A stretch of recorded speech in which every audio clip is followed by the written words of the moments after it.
terpaksa dengan cara apa lagi kami harus menjalin komunikasi agar menyelesaikan dan menemukan titik terang. Yang mengejutkannya lagi, sebenarnya pada tahun 2021 itu, Ibu Atia, kami punya bukti, ya, sudah menikah lagi, sudah punya suami.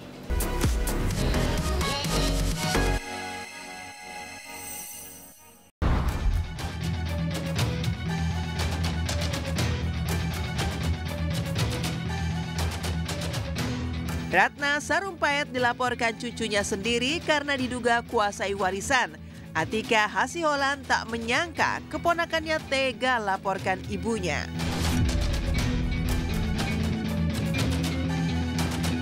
Dari kecelakaan maut yang menimpa rombongan SMP Islam Terpadu Darul Quran Mulia Putri Bogor, maka inilah masalah pelik yang tengah merundung keluarga besar Atika Hasiholan.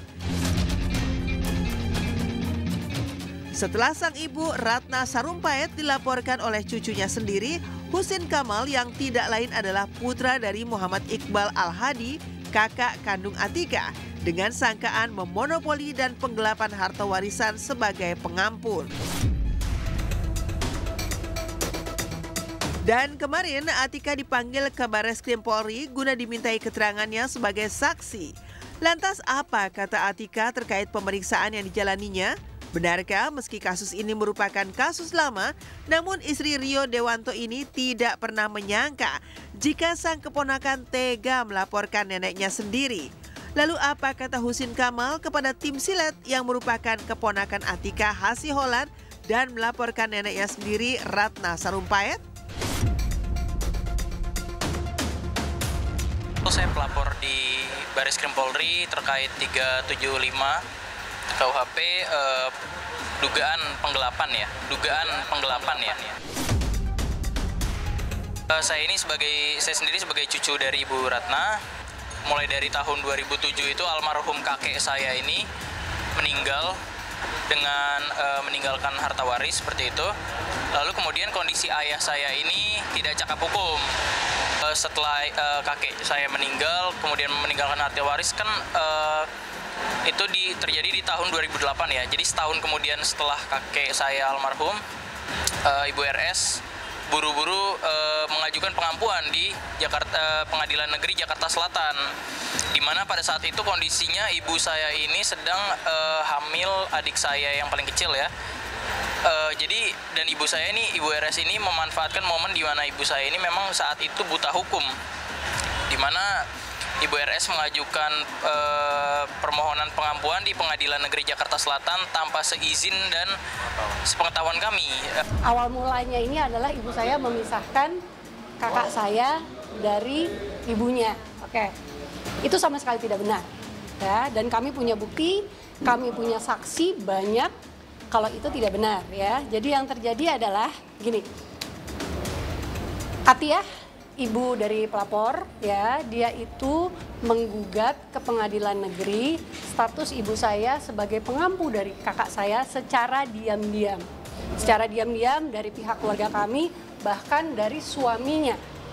Ya sekarang ya gimana ya, kita semua pasti juga kalau di dalam kondisi itu sebagai kakak saya pasti akan melakukan hal yang sama. Dan akhirnya mereka berpisah. Jadi itu awal mulanya. Ya, kenapa ada gugatan ini? Nah sekarang saya bicara kronologi ya. Tahun 2007 ayah saya tuh meninggal. Kakak saya ada 2 orang sebenarnya dengan skizofrenia dan sudah dinyatakan skizofrenia jauh sebelum ayah saya meninggal. Oke, tahun 2007 kakak saya meninggal.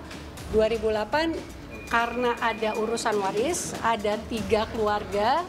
Bapak saya kebetulan menikah 3 kali, jadi ada